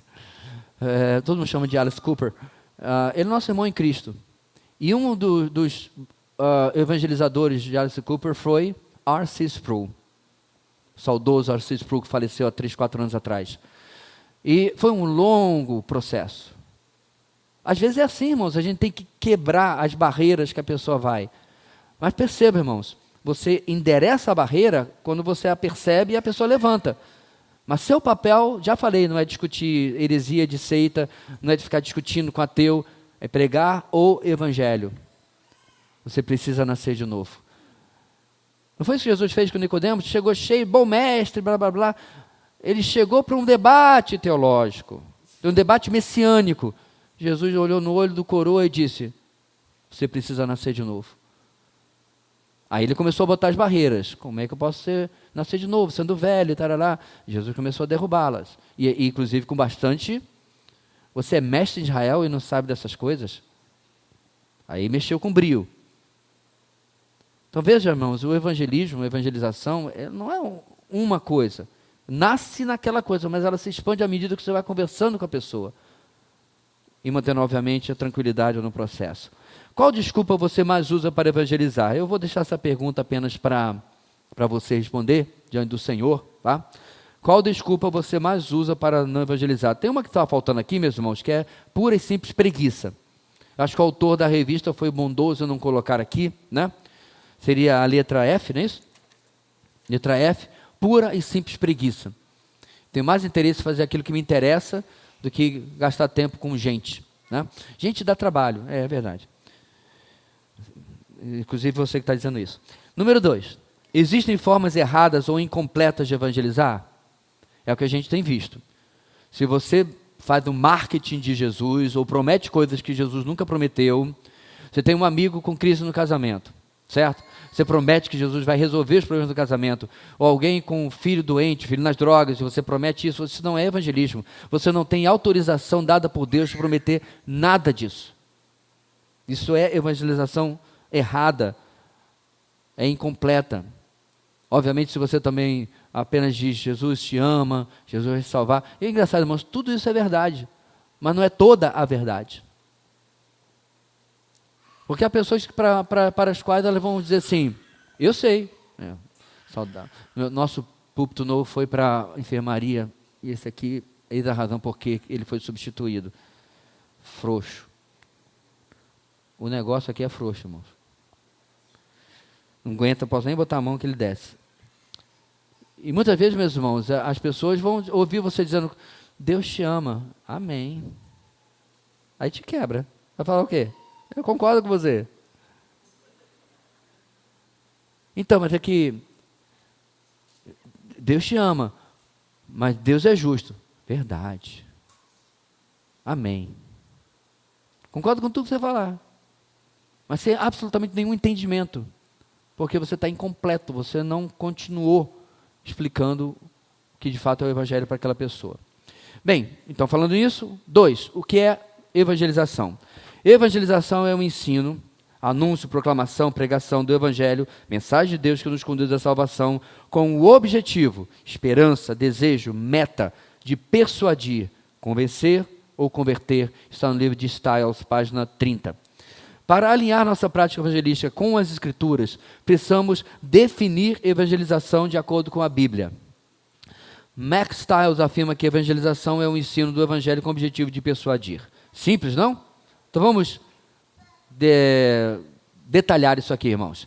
Alguns pontos importantes nessa definição, sem eles talvez não estejamos de fato evangelizando. Vamos lá. Ensino. Primeiro, precisamos reconhecer que a evangelização é ensino, anúncio, proclamação. No Antigo Testamento, em particular em Isaías, o termo descreve o arauto das boas novas. Evangelismo é boas novas, anunciar boas novas, anunciando que o Deus de Israel derrotou os inimigos, libertou seu povo e estabeleceu seu reinado. No mundo pagão, o termo, ou seja, no mundo fora do conhecimento de Deus, irmãos, o termo foi usado para descrever e anunciar o nascimento e a ascensão ao poder de um novo rei e a paz que ele traria. Ok? Isso significa que é impossível evangelizar, transmitir boas novas, sem comunicar Cristo e o seu evangelho. Seja em palavras, seja em libras, seja em letras. A ênfase da época era certamente a proclamação verbal que o arauto fazia. Isso significa que devemos rejeitar a máxima, olha aí, irmãos, pregue o evangelho em todo o tempo, se necessário use palavras. Essa é uma frase, irmãos, que eu tentei pesquisar, temos 4, 5 possíveis autores. Engraçado que filho feio nunca tem pai, né? Porque isso aqui é feio. É impossível você evangelizar sem usar palavras. Isso inclui se fosse uma linguagem de libras. Porque são palavras. Apenas é um idioma sem voz audível, ok? Então, não, pastor, eu estou no meu trabalho, estou evangelizando pelo meu testemunho. Tá, não. Você e Massamambaia fazem a mesma coisa. Porque é o que a criação faz, irmãos. Ela declara que existe um Deus. O seu bom testemunho, você é o cara mais ético, funcionário do mês, todo mês, um monte de fotinha sua. Provavelmente está provocando mais inveja e raiva do que qualquer coisa, mas tudo bem. O ponto é que isso não evangeliza. Você é apenas um bom exemplo. Tem um monte de religiosidades, irmãos, que impõem aos seus seguidores que sejam éticos, morais e corretos. Nem por isso é o evangelho. Então, tem que usar palavras. Ok? Ponto final nisso aí. Nossas palavras e nossas obras não devem ser colocadas em conflito ou substituição ao evangelismo em si. Palavras e obras devem andar juntas, mas nossas obras, sem o contexto da palavra do evangelho, não apontarão para Cristo. As boas obras têm objetivo duplo. Por um lado, nosso bom procedimento em Cristo faz com que o nome de Deus e a doutrina não sejam blasfemados, né? Então, se a gente se comporta bem, pelo menos ninguém vai falar mal do evangelho. Mas também evita que a palavra de Deus seja difamada. Por outro lado, nossas boas obras ornam, enfeitam a doutrina de Deus, nosso Salvador, e podem levar as pessoas a glorificarem o Pai. Quando? Quando sabem que nós somos cristãos. Então, veja bem, meus irmãos, o seu testemunho pode levar alguém a se interessar pelo evangelho? Sim. Ok? Então você, clara e publicamente, você é cristão. E as pessoas começam a perceber isso e desejam saber mais sobre a sua fé. Mas veja bem, meus irmãos, até esse ponto, o máximo que você fez foi botar sal na língua da pessoa e provocar sede. O evangelho é água. Entenderam? É verdade, às vezes a gente não consegue provocar nem sede nas pessoas. Mas se isso de fato está acontecendo, é assim que tem que ser realizado. Você atrai a atenção das pessoas pelo seu compromisso, pelo seu testemunho, pela sua ética, pela sua moral, etc. Mas você precisa completar, explicando para as pessoas por que você é assim. Por que você age dessa maneira. Ok? Você precisa dar a razão da sua fé. E a razão da sua fé não é uma religião, não é uma igreja, é a pessoa de Cristo. Então, o ensino, para fechar, precisa ser acompanhado de palavras. Você precisa explicar às pessoas como os arautos anunciavam boas novas, boas notícias. E não chegavam para anunciar e aí, o que foi? E ficavam em silêncio. Eles de fato usavam palavras. Segundo termo, o próprio Evangelho. Precisamos anunciar uma mensagem específica, o Evangelho de Cristo. Paulo alerta contra a adulteração da palavra, 2 Coríntios 4:2. Ensina que o que se requer desses encarregados, seja nós, é que cada um deles seja encontrado fiel. Irmãos, se não anunciarmos a Cristo, este crucificado, não proclamamos as boas novas. Então veja, irmãos, pode parecer óbvio ou ululante, particularmente em um país ocidental como o nosso, mas a gente tem um problema diferente de quem anuncia, por exemplo, lá nos confins da Índia, onde o cristianismo jamais foi ouvido, ok? Lá você tem que explicar de uma forma. Aqui, a gente tem que quebrar conceitos. A gente tem que mudar o entendimento das pessoas. O Deus cultural é o Baal de hoje, do povo brasileiro. Não é o ateísmo aqui na sociedade brasileira. Não é nem os falsos deuses das religiões, como é a fraseologia hoje, de matriz africana. Mais engraçado, irmãos, é que o cristianismo é de matriz africana. É só estudar a história. Norte da África todinho, Agostinho, Tertuliano, todos eram africanos, né? Ou seja, a igreja mais antiga do mundo é a igreja etíope, que é na África. Mas, na cabeça do sociólogo, outra coisa que é religião de matriz africana. Beleza, esse não é o seu maior problema. Porque até esses vão apelar para o Deus cultural. É difícil, irmãos, você quebrar na cabeça das pessoas esse Deus Papai Noel misturado com o gênio da lâmpada e substituir pelo verdadeiro Deus bíblico, Pai do Senhor Jesus. E na pregação do Evangelho, você tem que deixar isso bem claro. Devemos evitar a tentação de esconder certas partes da mensagem cristã para que ela fique mais agradável ao mundo. O homem caído pensa que é fundamentalmente bom e que Cristo é só uma ajuda para a salvação. Ele nunca vai reconhecer por si mesmo a gravidade do seu pecado, a justiça do juízo de Deus, a incapacidade de salvar-se a si mesmo. Irmãos, você já viu uma mensagem evangelística raiz das antigas? Já assistiu? Uma gravação, um vídeo? É um pouco raro, porque, verdade, a maioria desse registro não está em português, porque gravar as coisas antigamente no Brasil devia ser uma coisa extremamente cara. Mas lá nos Estados Unidos, uma simples máquina de gravação de V8, né, de Super 8, aliás, era comum na década de 40, 50. Então você vê filmes antigos de pregadores que pregavam naquela época e ninguém ficava com medo de ofender os outros. Ninguém ficava com medo de pisar no calo dos outros.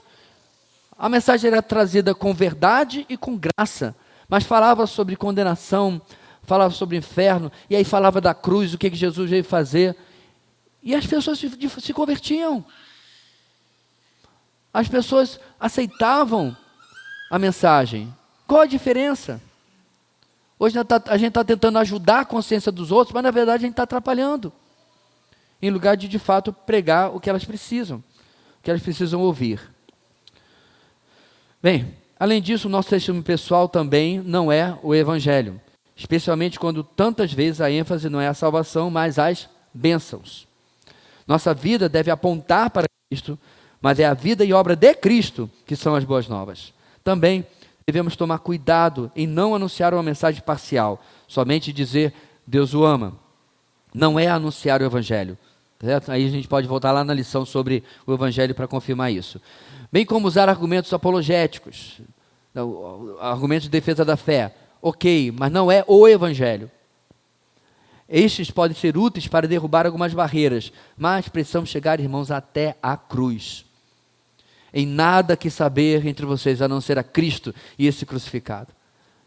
Pastor, mas e as necessidades das pessoas? Irmãos, isso vem depois. Casal vem para você, a casamento em crise. Enderece o problema. Falei, olha, eu não sei os detalhes do que vocês estão passando. Eu não posso prometer a vocês que há uma solução fácil, que Deus vai resolver. Mas o que eu tenho, eu posso lhe dar. Pregue o Evangelho. Porque, meus irmãos, se ambos vierem a Cristo de maneira legítima e sincera, a probabilidade de resolver os problemas em suas vidas, inclusive o problema do casamento, aumentou exponencialmente. Nós temos casais na nossa igreja ao longo desses 20 e tantos anos que chegaram aqui quebrados, continuam casados até hoje, olha só. Por quê? Por causa do Evangelho. Aliás, nossos problemas no casamento, na família, onde quer que seja, começam quando nós esquecemos que o Evangelho continua se aplicando à nossa vida. Somos pecadores que vivem juntos. Somos pecadores que convivem uns com os outros. E o Evangelho continua se aplicando a nós. Por isso é importante lembrar dos 4 pontos do Evangelho. Olha lá, irmãos. Deus, homem, Cristo, resposta. Mark Dever fez as seguintes perguntas para o autoexame. Primeiro, eu expliquei que Deus é o nosso santo e soberano Criador? 2, deixei claro que nós, humanos, somos uma mistura esquisita, feitos de um modo maravilhoso à imagem de Deus, mas horrivelmente caídos, pecaminosos e alienados de Deus. Está vendo só? Você está caminhando em noções básicas de doutrina, que você já viu no nosso EBD. 3, expliquei quem é Jesus e o que ele fez, ou seja, que ele é o Deus homem que permanece de modo exclusivo entre Deus e o homem como substituto e Senhor ressurreto. E finalmente, ainda que eu tenha compartilhado tudo isso, afirmei com clareza que a pessoa tem que responder ao Evangelho e crer nesta mensagem, convertendo-se de sua vida de egocentrismo e pecado. Irmãos, voltando a um desses meus alvos evangelísticos, ele é extremamente religioso. Seu carro tem adesivos lá da Aparecida, esse tipo de coisa assim. Eu espero que, em nome de Jesus, como nosso irmão em Cristo, ele um dia assista essa EBD e saiba o quanto eu tenho orado por ele e esperado que ele possa conhecer a Cristo verdadeiramente.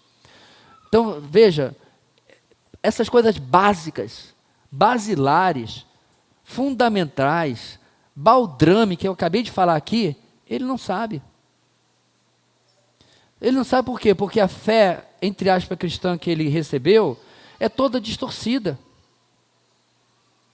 Ele ainda acredita em coisas que a Bíblia não sustenta. Agora, veja bem, em lugar de atacar o que ele acredita, olha aqui meu roteirinho prontinho aqui do que eu tenho que falar. Primeira parada para um lanche, falar sobre Deus e o papel dele na nossa vida. Segunda parada, de repente, para fazer uma curta viagem até o Mucajaí com ele. Deixar claro a minha situação como humano, não a dele, a minha. Criada à imagem de Deus, mas eu, Adão, resolvi jogar isso tudo fora, falar sobre a entrada do pecado. Eu posso lhe garantir, meu querido, ele não conhece esses conceitos. Eu sei, meu irmão, que eu estou dizendo para você, pega uma caligrafia e leva para a pessoa para cobrir letrinha, e você está se sentindo assim, incomodado.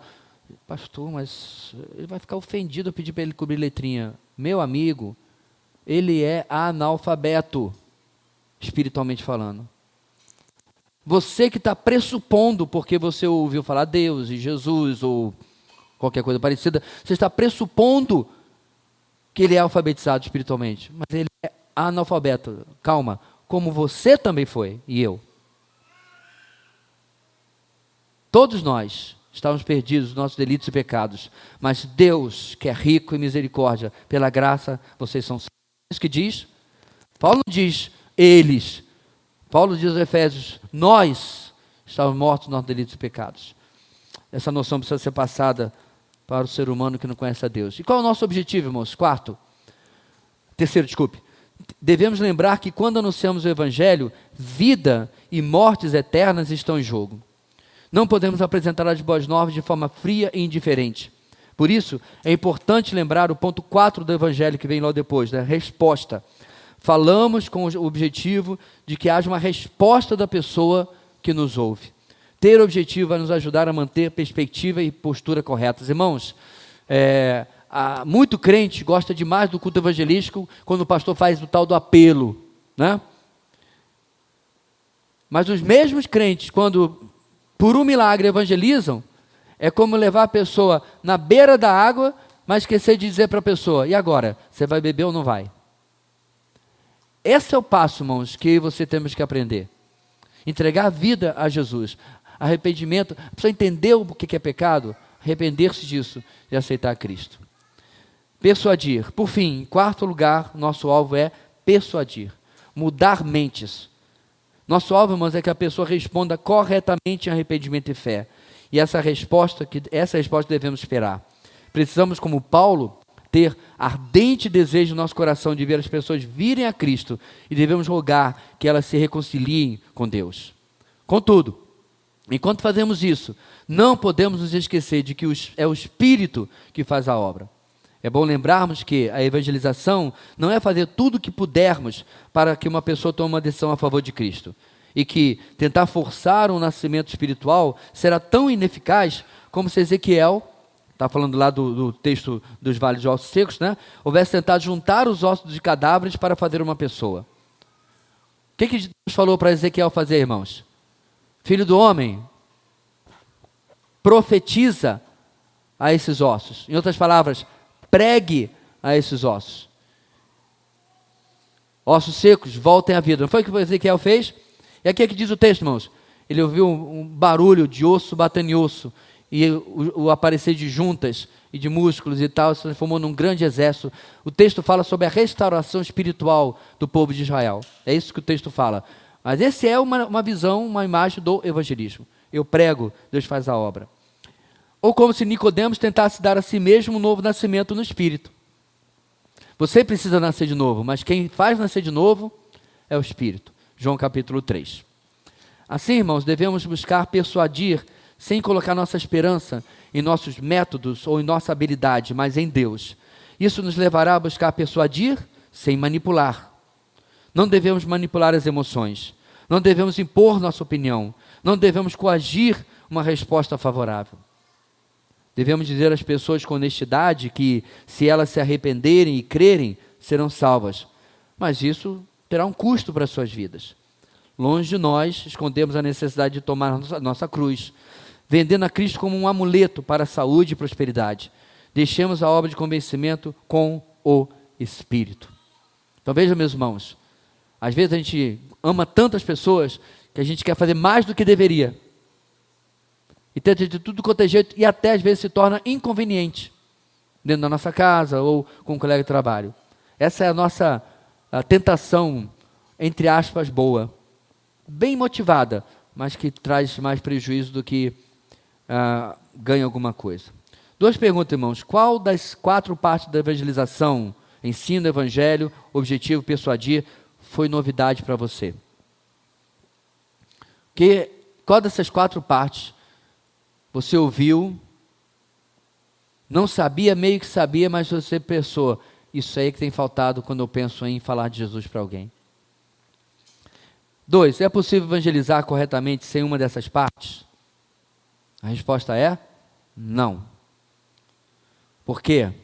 Se eu usar qualquer uma dessas partes, vamos lá, se eu não explicar de fato o que está acontecendo, não ensinar, a pessoa não sabe do que você está falando de verdade.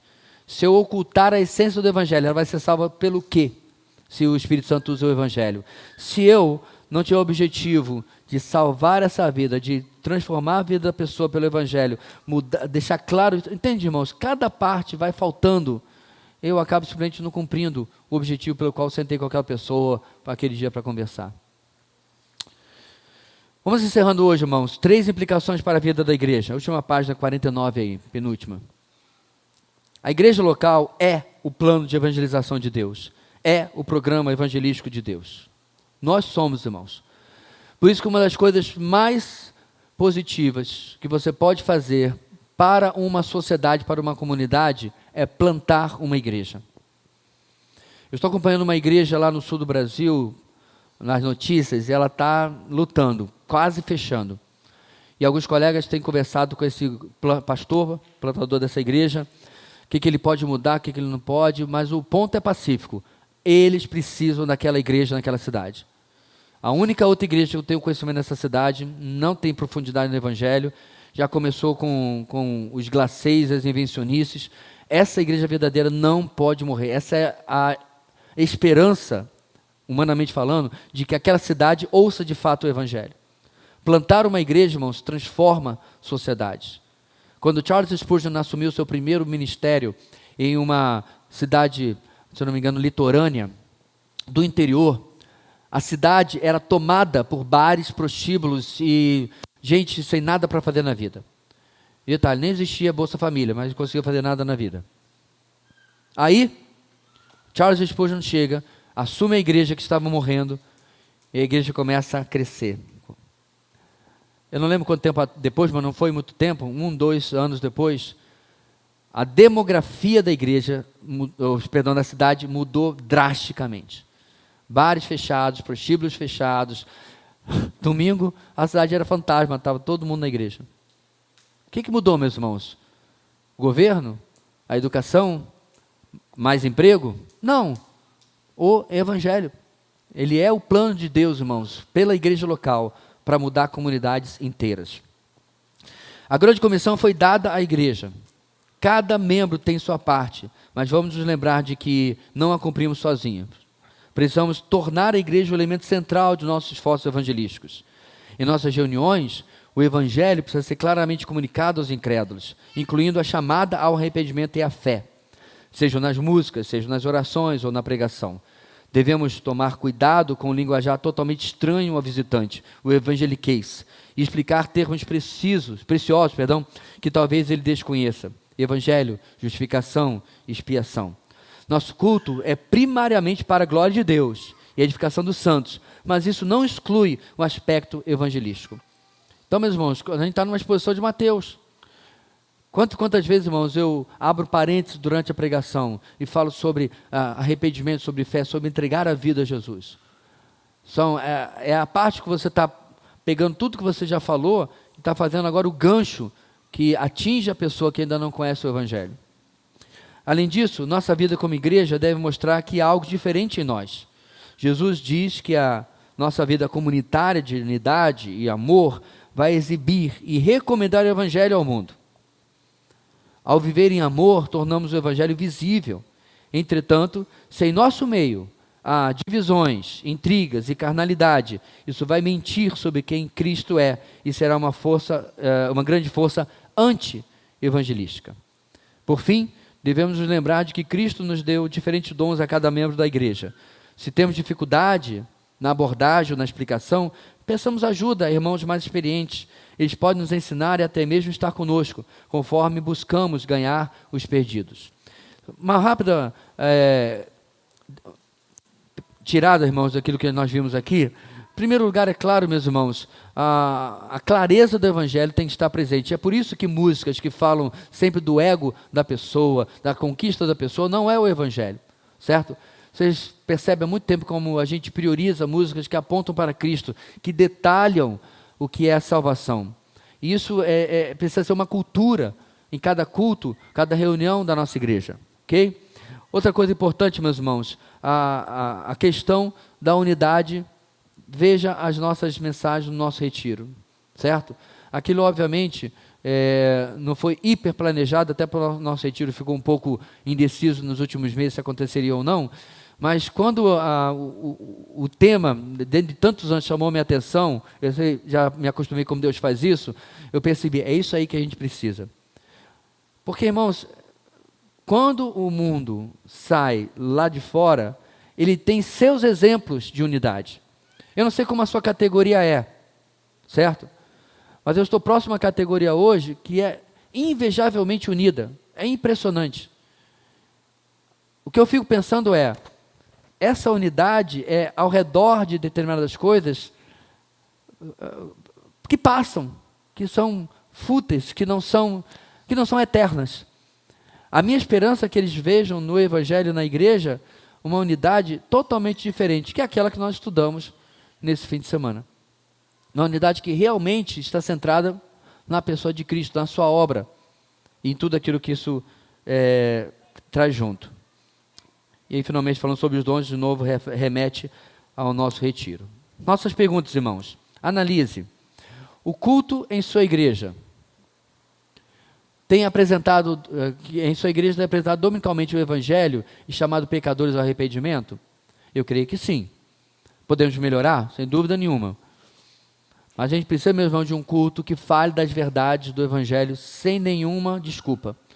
Sem se preocupar se vai, termo da moda, né? Ofender as pessoas, se vai incomodar as pessoas. Falando de verdade e de graça de maneira proporcional, como é biblicamente. Falando da verdade, por exemplo, no domingo passado, o texto termina sobre condenação. Algumas igrejas é meio que pular, não sei nem se teria pregado esse texto, né? Ia pular essa questão, porque incomoda a mente moderna. Mas é uma verdade bíblica que acompanha depois a mensagem da graça, da salvação unicamente em Cristo. Tem que estar presente. 2, você tem dificuldade de evangelizar? Como um irmão da igreja poderia ajudá-lo? É o último tirado que eu queria dar desse ponto 3, irmãos. Nós precisamos conhecer uns aos outros. Talvez você esteja evangelizando alguém que vem de um grupo, de uma seita, ou de uma mentalidade, que outra pessoa aqui também veio. E essa pessoa pode ser extremamente útil. Muitos anos atrás, eu pedi ajuda a uma irmã que tinha vindo do espiritismo kardecista, para responder algumas perguntas que, apesar de eu conhecer as linhas gerais do kardecismo, havia algumas questões que eu respondi, mas a pessoa não aceitou. Aí eu falei, e se você ouvisse de um ex-kardecista? E aí foi diferente. Às vezes, irmãos, Deus usa a história dos nossos irmãos, o corpo de Cristo, né, para ajudar-nos em iniciativas evangelísticas. Não precisa nem dessa questão de o que a pessoa viveu. Por exemplo, você vai chamar o seu alvo evangelístico para um café, um jantar, um almoço na sua casa. Convide outro casal. Para que ali, meus irmãos, haja uma junção de mentes para poder, talvez, responder a uma questão que surja durante aquela refeição. Ou seja, usar a equipe de Deus, o time de Deus, é algo extremamente vantajoso para o evangelismo na igreja. Finalmente, irmãos, concluindo, em 1 Coríntios 9,16, Paulo chega ao ponto de dizer, ai de mim, se não pregar o evangelho. E de fato, irmãos, ai de nós, se não avisarmos os incrédulos do perigo do pecado, o sangue deles poderá ser requerido da nossa mão. Quanto mais próxima a pessoa é de nós, maior a nossa responsabilidade. Evangelização é um assunto sério. A glória de Deus e o destino eterno dos homens estão na balança. Evangelização não é uma questão irrelevante. É responsabilidade de todo cristão, é a marca de uma igreja saudável. Deixa eu fechar, meus irmãos, dizendo que o autor de 9 marcas de uma igreja saudável, o pastor Mark Dever, com quem estive agora em outubro, e a sua igreja, e o autor deste material, o Vini, que já esteve conosco aqui em nossa igreja, todos são calvinistas. Todos são de linha reformada. Por que eu estou destacando isso, meus irmãos? É uma mentira, é uma narrativa que as pessoas gostam de falar, de que quando uma igreja abraça, vamos usar o termo correto, as doutrinas da graça, quando uma igreja segue a doutrina reformada, ou se você preferir, como Charles Spurgeon dizia, um mero apelido, o calvinismo, essa igreja não ora e não evangeliza. É um absurdo, meus irmãos, porque, não sei hoje, mas há alguns anos atrás, a maioria dos missionários da MEVA, Missão Evangélica da Amazônia, vinham de linha reformada, de linha calvinista. Estão no meio dos índios evangelizando. Charles Spurgeon tinha uma igreja, a primeira mega igreja era uma igreja calvinista. Não preciso falar nem de George Whitefield. Durante a sua vida e as visitas aos Estados Unidos, ele era inglês, ele evangelizou 80% da população americana, que obviamente era muito pequena na época, mas é 80%.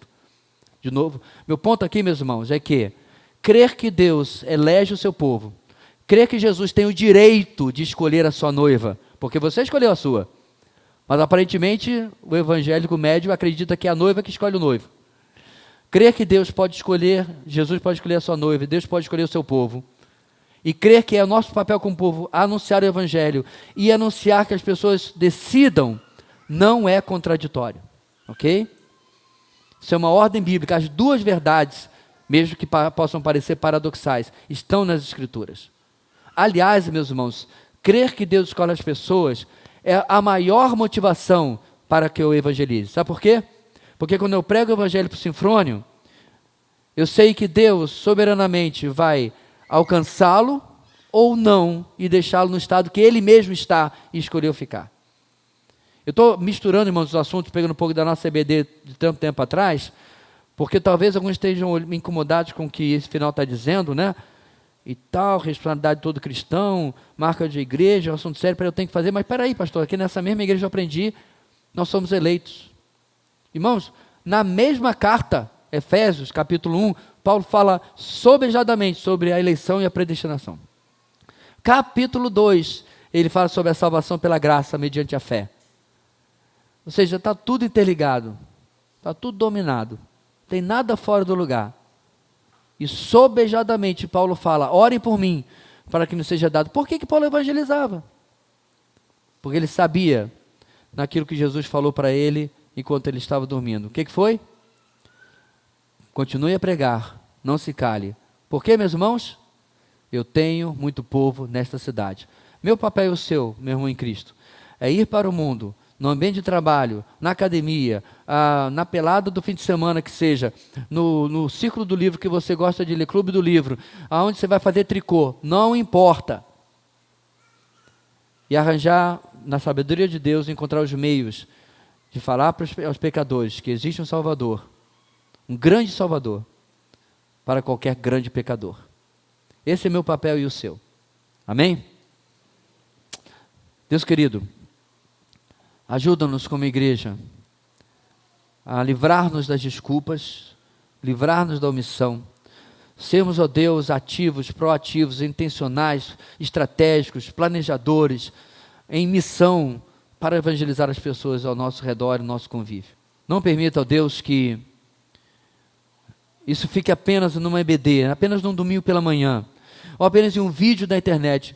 Move-nos à ação, que o convencimento do Espírito que nos transformou um dia de pecadores perdidos para pecadores salvos, que esse mesmo convencimento, ó Deus, nos leve a uma ação diante dos perdidos, diante daqueles que estão ainda hoje como nós um dia estivemos. Ajuda-nos, ó Deus. É o que oramos em nome de Jesus. Amém e amém.